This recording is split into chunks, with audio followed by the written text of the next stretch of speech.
Kemudian di antara bukti yang lain yang menunjukkan bahwasanya ilmu itu menjadi imam, ya.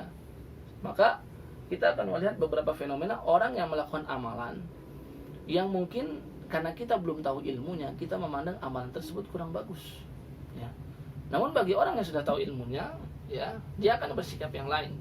Saya berikan contoh tentang perbuatan para sahabat ketika beriktikaf, ya, selepas subuh bersama Nabi Muhammad SAW, ketika menunggu waktu isyraq, salat isyraq, ya. Kita mengetahui bersama bahwasannya dan tersunnah Nabi Muhammad SAW, orang yang melakukan salat subuh secara berjamaah, ya, kemudian duduk, yazkurullah, berzikir kepada Allah Subhanahu wa taala, baik membaca Al-Qur'an, zikir pagi, ataupun membaca kitab, ya, ataupun melakukan ta'lim dan lain sebagainya sampai dengan tatlu asyams, matahari terbit, kemudian menunggu sejenak sampai dengan matahari mulai bergeser kembali sekitar 15 menit, ya, sampai dengan 20 menit, ya, dari waktu awal matahari terbit, kemudian melakukan sholat duha, dan itu adalah sholat duha awal diperbolehkannya sholat duha, ya. Kemudian sholat maka mendapatkan pahala haji dan umrah secara sempurna. Nah, ada seorang sahabat yang bernama Jabir bin Samurah. Nah, beliau pernah ditanya, ya, oleh para tabi'in, apakah kamu sering kali, ya, hadir bersama Nabi Muhammad SAW tatkala beliau i'tikaf selepas subuh untuk menanti salat isyraq? Maka kata Jabir bin Samurah, ya, na'am katsiran, ya, sering banget. Saya bersama para sahabat yang lain sering sekali, ya, ikut i'tikaf bersama Nabi SAW. Dijelaskan oleh Jabir, Rasul itu kebiasaannya selepas sholat subuh beliau tetap berada di depan, ya, kemudian beliau zikir kepada Allah Subhanahu wa taala, sedangkan kami para sahabatnya berada di belakang, ya. Apa yang dilakukan oleh para sahabat tatkala i'tikaf di masjid? Ternyata para sahabat ngobrol, ya. Nah, ini yang terkadang kalau kita lihat, ya, di banyak masjid itu sering kali kan dituliskan itu di masjid, ya, jangan ngobrol atau dilarang ngobrol, seolah larangan itu, ya, umum, ya. Artinya kalau seandainya larangan itu ketika sholat, ya, atau ketika menunggu azan sampai dengan iqomat, atau di waktu-waktu yang mana diadakan ta'lim, ya, kita faham itu memang dilarang. Tapi di luar itu, ya, dan sepanjang pembicaraannya juga pembicaraan yang baik dan juga tidak mengganggu yang lain, tentulah hal ini diperbolehkan sebenarnya, ya. I'tikaf itu tidak harus diisi dengan membaca Al-Quran, tidak harus diisi dengan melakukan sholat sunnah, tidak harus diisi dengan ta'lim dan membaca dan lain sebagainya. Tidak, boleh-boleh saja kita ketika beriktikaf di masjid itu ngobrol bersama kawan, bersama teman-teman kaum muslimin yang lain. Tapi sepanjang obrolan itu bukan maksiat, karena sesungguhnya ketika yang dibicarakan maksiat, i'tikaf menjadi terputus, pahala menjadi terputus. Yang membuat i'tikaf itu terputus ketika dia melakukan kemaksiatan di dalam masjid, ya. Maka kata Jabir bin Samurah, wa kanu yatahaddatsuna fayakhuzuna fi amril jahiliyah fayadhakuna wa yatabassam. Nah, perhatikan, ya. Kata Jabir bin Samurah, kebiasaan para sahabat Nabi SAW ketika di belakang Rasul padahal sedang zikir di depan, ya, para sahabat itu ngobrol ngalor ngidul, senda gurau, tapi yang mereka obrolkan apa? Kebaikan. Fi amril jahiliyah, mereka membicarakan tentang kebodohan mereka ketika di zaman jahiliyah dulu, ya. Kan kita tahu zaman jahiliyah ada orang yang menyembah patung, ada orang yang mengubur anak perempuannya atau putrinya hidup-hidup, ya. Ada yang menyembelih kambing, unta atau sapi, kemudian darahnya dilumuri di Ka'bah, ya. Ada yang tawaf dalam kondisi telanjang, tepuk-tepuk tangan, siul-siul, ya, dan lain sebagainya. Banyak sekali fenomena kebodohan yang dilakukan para sahabat ketika di zaman jahiliyah. Dan cerita-cerita ini mereka ceritakan kembali, mereka review kembali, ya. Ini bukan hanya sekedar dijadikan guyonan saja, bukan, tapi menjadikan mereka merasa pertama bertambah syukur kepada Allah Subhanahu wa taala. Karena betapa kebodohan mereka yang dahulu lakukan, ya, itu terlampau buruk, dan sekarang mereka sudah ada dalam cahaya hidayah Islam dan mereka sangat bersyukur dengan itu, ya. Kemudian mereka juga merenungi, ya, bahwasannya betapa perkara-perkara jahiliyah itu memang bukan perkara-perkara yang diajarkan oleh para nabi-nabi terdahulu, ya. Itu adalah kamuflase dari syaitan yang membisikkan kepada orang-orang yang menyembah syaitan untuk melakukan berbagai ritual-ritual yang sebenarnya tidak masuk akal, ya. Secara logika tidak mungkin Tuhan itu kan berupa patung dan lain sebagainya, ya. Bahkan mereka Mungkin ada yang membicarakan tentang ya patung itu tidak memiliki manfaat dan mudarat, ya. Lemah sekali patung. Kalau datang lalat saja tidak mampu patung itu untuk menghalau. Sedangkan manusia yang menyembah patung itu masih lebih memiliki kuasa untuk menghalau lalat. Ya, dha'afa talib wal matlub. Allah jelaskan dalam Quran surah Al-Hajj itu diistilahkan bahwasanya yang menyembah dan yang disembah sama-sama lemah.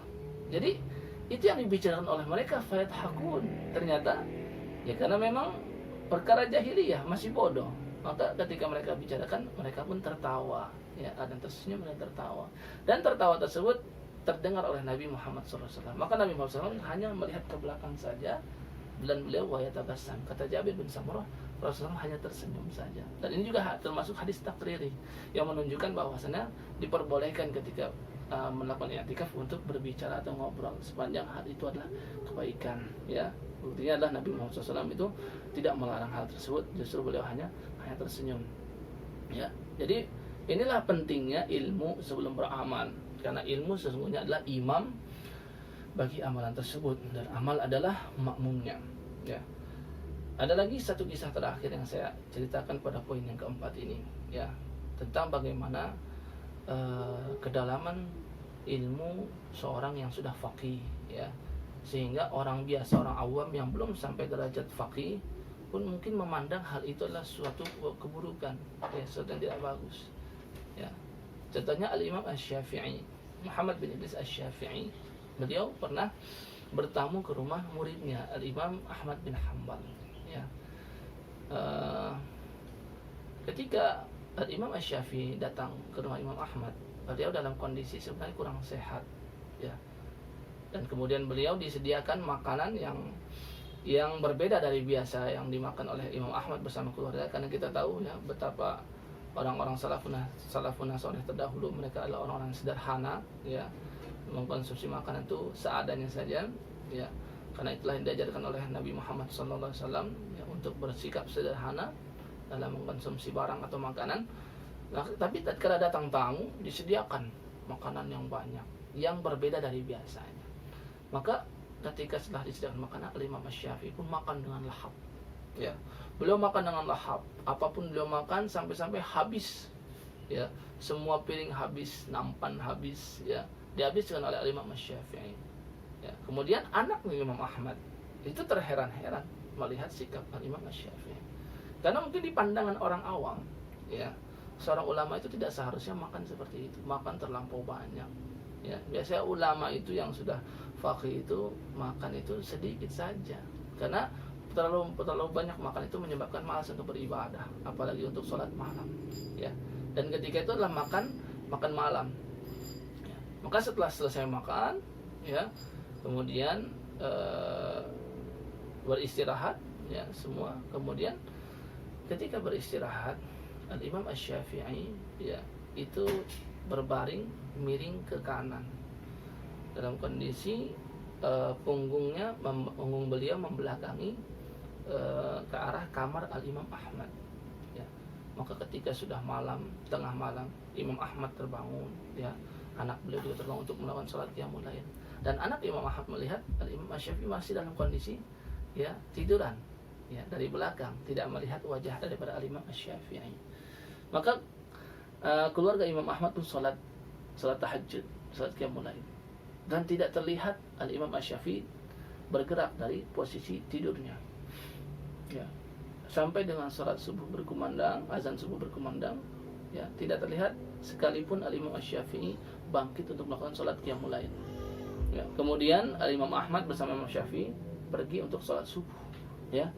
Dan yang lebih mengherankan, sang anak, kok Al-Imam Asy-Syafi'i tidur, kemudian sholat subuh tidak berwudu, tidak berwudu dulu, masuk ke masjid.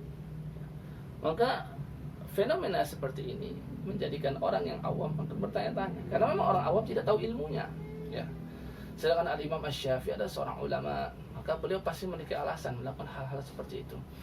Maka ketika Al-Imam Asy-Syafi'i hendak pamitan, ya, ingin kembali dari rumah Imam Ahmad, sang anak Imam Ahmad pun, ya, mengadu kepada ayahnya, ya, bagaimana guru engkau melakukan seperti ini, ya, makan banyak, ya, yang kedua dia tidak sholat qiyamul lail, yang ketiga dia sholat subuh nggak wudu dulu, padahal dia habis tidur, ya, tidur pulas.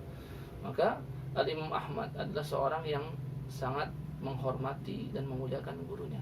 Namun beliau juga ingin mengajarkan anaknya, ya, bahwasannya tidak mungkin ya guru beliau melakukan hal-hal seperti yang dituduhkan oleh anaknya. Maka ditanya oleh Imam Ahmad, anakku bertanya tentang 3 perkara. Engkau makan terlampau banyak, engkau tidak sholat qiyamul lail, dan engkau ya sholat subuh dalam kondisi muhdits atau tidak berwudu, ya. Maka Imam Syafi'i jelaskan bahwasannya sesungguhnya aku datang ke rumah engkau dalam kondisi yang kurang sehat, dan aku mengetahui bahwasannya ya makanan yang dihadirkan oleh orang yang soleh, orang yang bisa memastikan tentang kehalalan makanan tersebut, ya. Artinya kalau kita tahu makanan ini halal dan kita tahu orang yang memiliki makanan tersebut adalah orang soleh yang tidak mungkin mencari makanan tersebut dengan cara yang haram, maka tentulah makanan tersebut akan banyak keberkahan, ya. Maka Al-Imam Asy-Syafi'i ingin ibarat seperti ngalap berkah lah, ya, mengambil keberkahan dari makanan yang dihasilkan oleh orang soleh, maka beliau makan yang banyak dengan harapan beliau mendapatkan kesembuhan, ya. Bukan kesembuhan karena Imam Ahmadnya, tapi kesembuhan karena makan makanan yang jelas kehalalannya dan kethayyibannya, ya. Maka beliau makan yang banyak, ya. Maka itulah tujuanku. Aku tidak sholat qiyamul lail bukan karena aku kekenyangan makan, ya. Akan tapi sesungguhnya tatkala di tengah malam, ya, aku itu sebenarnya tidak tidur, ya. Jadi dari awal malam sampai dengan subuh aku tidak tidur sedikit pun, ya. Ketika aku sedang berbaring, tiba-tiba Allah hadirkan beberapa permasalahan, ya. Kemudian aku berusaha untuk mencarikan solusinya, ya. Jadi Al-Imam Asy-Syafi'i, ya, tiba-tiba di dalam pikiran beliau ada banyak beberapa pertanyaan. Pada Imam Syafi'i mencoba untuk mencari jawabannya, ya, dengan pikiran beliau yang luas dan kecerdasan beliau yang dalam. Maka akhirnya Al-Imam Asy-Syafi'i menghabiskan waktu itu tanpa terasa ternyata waktu subuh datang. Nah, berbeda dengan kita orang biasa, kalau tengah malam kita tidak melakukan aktivitas yang berat, ya, aktivitas yang hanya tidur, pasti ujung-ujungnya akan ketiduran. Tapi Al-Imam Asy-Syafi'i tidak, pikiran beliau tuh ya bekerja, kemudian beliau berpikir keras, kemudian beliau mencari jawaban dan solusi daripada pertanyaan-pertanyaan yang timbul begitu saja dalam pikiran beliau. Sampai waktu sholat subuh masuk, maka Imam Asy-Syafi'i masih dalam kondisi mutawaddi, masih dalam kondisi belum batal wudunya, ya. Maka beliau pun sholat subuh langsung berangkat tanpa berwudu terlebih dahulu, karena sesungguhnya beliau tidak tidur sedikit pun dan beliau tidak batal wudu beliau. Nah, ini loh bagaimana ilmu, ya, menuntun kita menuju amalan yang terbaik, ya. Oleh karena tadi betul lah ketika Imam Syafi'i mengatakan, ya, thalabul ilmi itu afdal min sholatin nafilah. Menuntut ilmu, ya, artinya menuntut ilmu, ya, menulis, ya, mengerjakan sesuatu yang memberikan manfaat besar bagi khalayak ramai, itu posisinya lebih utama dibandingkan sholat sunnah. Maka Imam Ahmad ketika mendengar itu mengatakan, demi Allah, yang kami lakukan, yaitu Imam Ahmad bersama keluarga melakukan salat tahajud, ya, yang dengan lama sekali sholatnya, ya, artinya mengurangi tidur mereka, ya, itu tidak lebih baik daripada perbuatan Al-Imam Asy-Syafi'i, ya. Kata Imam Ahmad mengomentari perbuatan Al-Imam Asy-Syafi'i, ya. Kemudian yang kelima, ya, dan yang lebih penting ini bahwasanya bukti bahwasanya ilmu lebih dikedepankan dibandingkan amal, ya, bahwasanya amal bisa rusak ketika tanpa dasar ilmu, ya. Suatu amalan bisa menjadi rusak. Arti rusak di sini adalah tidak diterima oleh Allah Subhanahu wa taala, atau mungkin pahalanya tidak seberapa dibandingkan orang yang mengerjakan suatu amalan karena dasar ilmu, ya.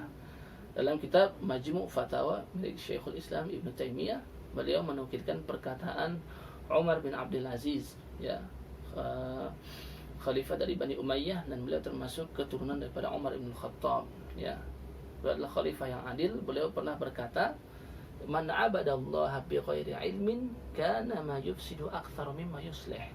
Barang siapa yang beribadah kepada Allah Subhanahu wa taala tapi ibadahnya tanpa dasar ilmu, enggak ada ilmunya, nggak tahu asal usulnya apakah dari Nabi Muhammad SAW, nggak ada asal usul apakah ini diajarkan oleh Al-Quran, ya, apakah ini diberikan tuntunan oleh para sahabat dan para ulama, tapi asal beribadah begitu saja tanpa tahu dasarnya, maka justru kata Umar bin Aziz, ya, yang merusakkan ibadah dia itu lebih banyak daripada benarnya. Ya. Kalau ada seorang mu'alaf misalkan, ya, mengetahui bahwa sholat itulah ibadah yang paling utama bagi kaum muslimin, dan dia memandang bahwa sholat itu bisa mencegah keji dan mungkar. Akhirnya apa? Dia tambah sholat yang seharusnya 5 waktu, sholat yang wajib dia tambah jadi 6 waktu, jadi 7 waktu, ya. Ditambah dengan sholat-sholat yang lain, maka sesungguhnya perbuatan dia lebih banyak merusak daripada yang benarnya. Karena perbuatan ibadah yang dia lakukan tanpa dasar ilmu, ya.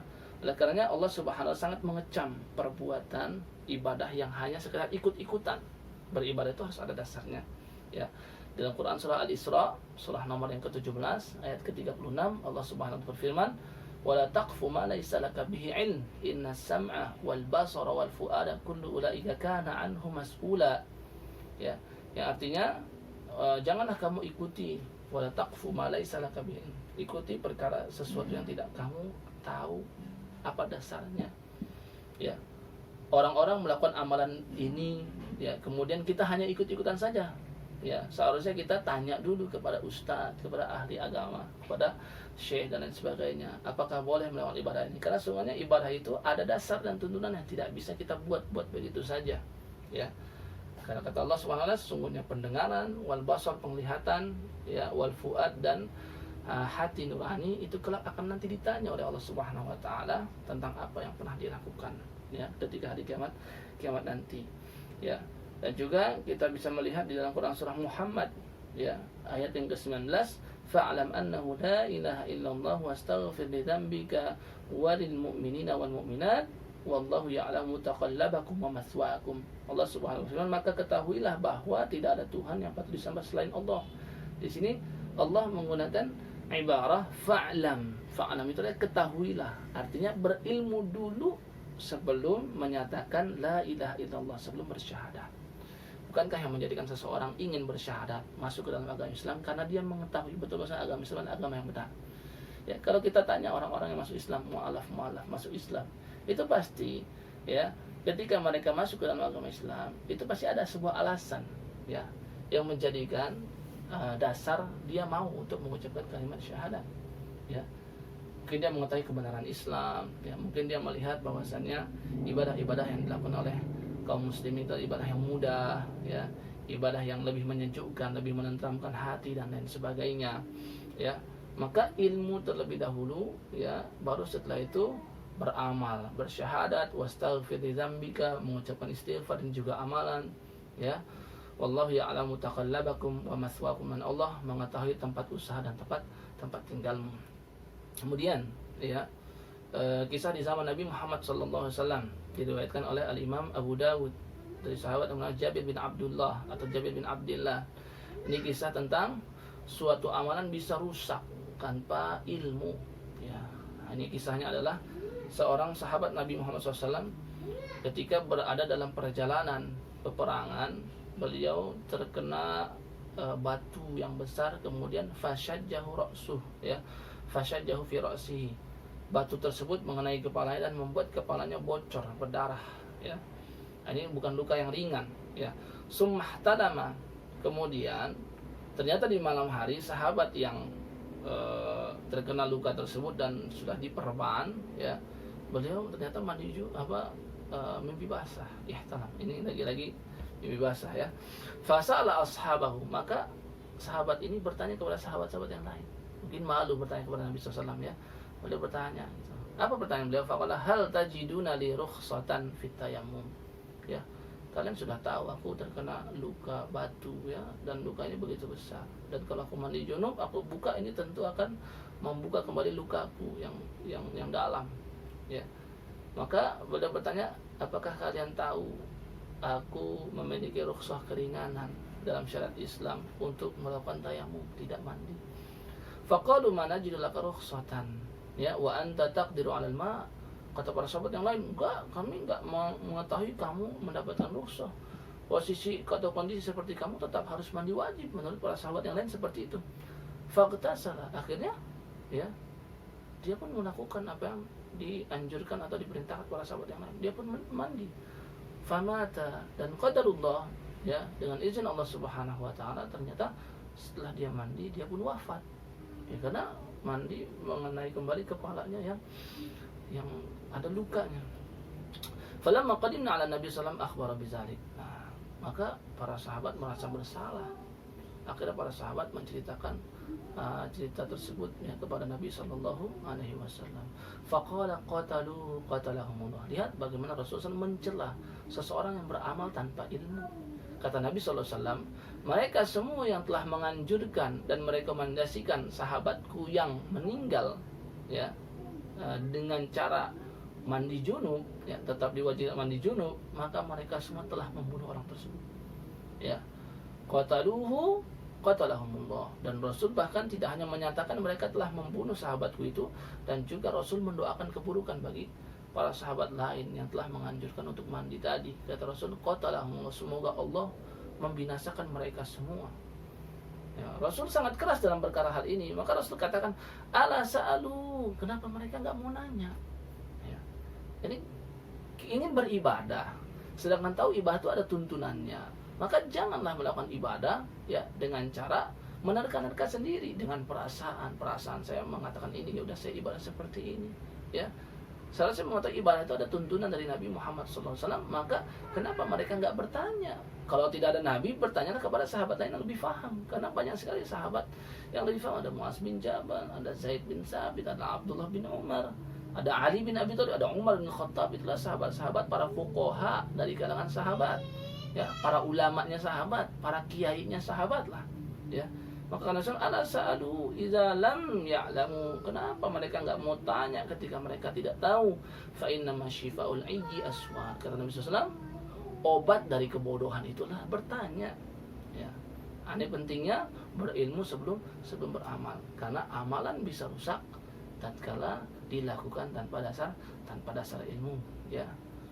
Ada juga kita lihat fenomena seperti para pemalsu hadis. Ini biasanya banyak sekali hadis-hadis yang beredar ketika di bulan Rajab, ya, ketika di bulan Sya'ban, ya, bulan Ramadan. Ini banyak bertebaran biasanya hadis-hadis palsu, ya, hadis-hadis palsu. Nah, hadis-hadis palsu ini kalau orang yang memasukkan hadis memahami betul bagaimana dosanya, ya, kalau dia tahu ilmu tentang dosa memasukkan hadis, pasti mereka tidak akan berani untuk memasukkan hadis, ya.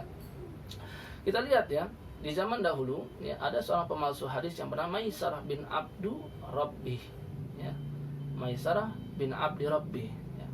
Nah, Imam Ibnu Hibban, ya, ini seorang muhaddis dan dia memiliki kitab Sahih Ibnu Hibban. Beliau pernah meriwayatkan bahwa Ibnu Mahdi pernah bertanya kepada Maisarah. Jadi pemalsu hadis ini ditanya, kenapa kamu memalsukan hadis? Ya, apa kata Maisarah? Dia ditanya, min aina ji'ta bihadhil ahadits? Ya, wahai Maisarah, kamu tahu dari mana tentang hadis-hadis yang menyebutkan man qara'a kaza falahu kaza, barang siapa membaca surat ini maka mendapatkan ganjaran pahala ini, membaca surat ini mendapatkan ganjaran pahala ini. Dia jadi buat hadis gitu. Ya, misalkan keutamaan surat An-Nisa, ya, keutamaan surat Al-Baqarah. Padahal Nabi SAW nggak pernah menyebutkan secara khusus tentang keutamaannya, ya. Tapi dia buat-buat, qala wada'tuha uraghibun nas, ya. Aku memalsukan hadis tersebut agar manusia itu lebih cinta lagi pada Al-Quran. Nah, ini melakukan amal tanpa dasar ilmu, jadi rusak. Niatnya bagus, ingin mengembalikan kaum muslimin kepada Al-Quran Karim, ya, agar kaum muslimin kembali bersemangat untuk mengkaji Al-Quran, membaca, menggali dan berinteraksi dengan Al-Quran. Tapi ternyata, ya, niat yang baik ini menjadi rusak, ya, tatkala tidak ada dasar ilmunya, ya. Maka dia memalsukan hadis. Padahal jelas sekali pemalsu hadis itu adalah dosa yang sangat besar, ya. Nabi SAW sampaikan, inna kadziban alayya laisa kakadzibin ala ahadin. Berbohong atas nama diriku berbeda dengan berbohong atas nama orang lain, ya. Kita dengan kaum muslimin yang lain, ya, misalkan kita katakan si fulan tadi ngomong-ngomong seperti ini, kita namanya berdusta atas nama orang lain. Dan itu jelas dosa yang sangat besar, karena itu namanya sama saja memfitnah, ya. Tapi kata Nabi SAW, ada lagi dosa yang lebih besar, yaitu adalah berbohong atas Nabi SAW. Kita katakan Rasul bersabda seperti ini, padahal tidak ditemukan dalam kitab-kitab hadis Rasul pernah mengucapkan seperti itu. Kata Rasul, berbeda dosanya. Kata Rasulullah SAW, man kadzaba alayya muta'ammidan falyatabawwa maq'adahu minan nar. Barang siapa yang berbohong dengan sengaja atas dasar namaku, falyatabawwa maq'adahu minan nar, maka hendaklah ia mempersiapkan tempat duduknya di neraka. Inilah 5 poin yang menunjukkan bahwasannya berilmu sebelum beramal itu sangat ditekankan dalam syariat Islam, dan semoga yang kami sampaikan bermanfaat bagi yang menyaksikannya, dan kita berharap kepada Allah Subhanahu wa taala agar Allah SWT senantiasa memberikan kita hidayah dan taufik untuk melakukan amalan sesuai dengan ilmunya. Kita akhiri dengan subhanakallahumma bihamdika asyhadu an la ilaha illa anta astaghfiruka wa atubu ilaik. Wassalamualaikum warahmatullahi wabarakatuh.